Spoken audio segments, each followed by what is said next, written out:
So, so now, after I've answered and the guest has answered the two questions, it's time to move on to the next segment. So now we're around the minute 20 mark. So I look at my clock right now. We're at a minute 21. So I'm actually keeping pace with the show right now, with a typical show.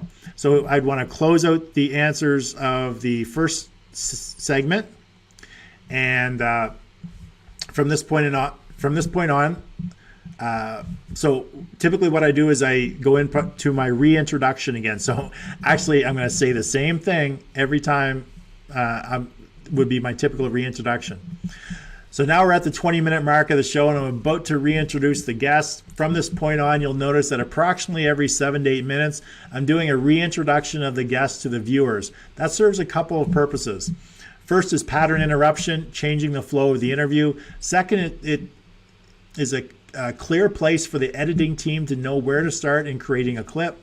Third, it allows me to change up and give shout outs and engage the audience. Introduce a call to action by saying like, love, share this video on your feed. So when my editor hears the line, they know it's the beginning of a new clip and the start of the editing process until they hear it again, at which point you want them to cut the clip. Now, this is the point where I reintroduce the guests of the show using their bio, and oftentimes I'll say who they help and how they help them, which reinforces their authority, positioning, and enables me to connect with the audience who may be looking for someone just like this person in order to help them.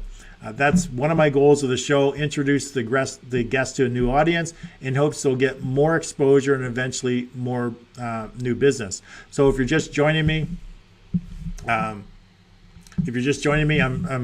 dissecting the John A. McCabe Show, walking you through segment by segment as to the strategy, the structure, and why I'm actually, why I structured it this particular way, sort of really the behind the scenes.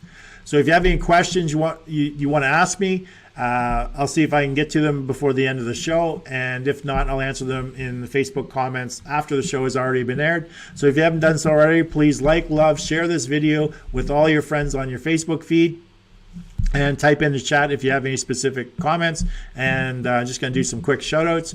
So this is typically where I get into the shout outs again, and I only see that Chris Miller is the only one that is actually that I can see here, and Chris says, awesome, it's Friday and great topic today. So I'll acknowledge Chris and I'll say thank you, and I'll give him a thumbs up, and then I start back at with the guest.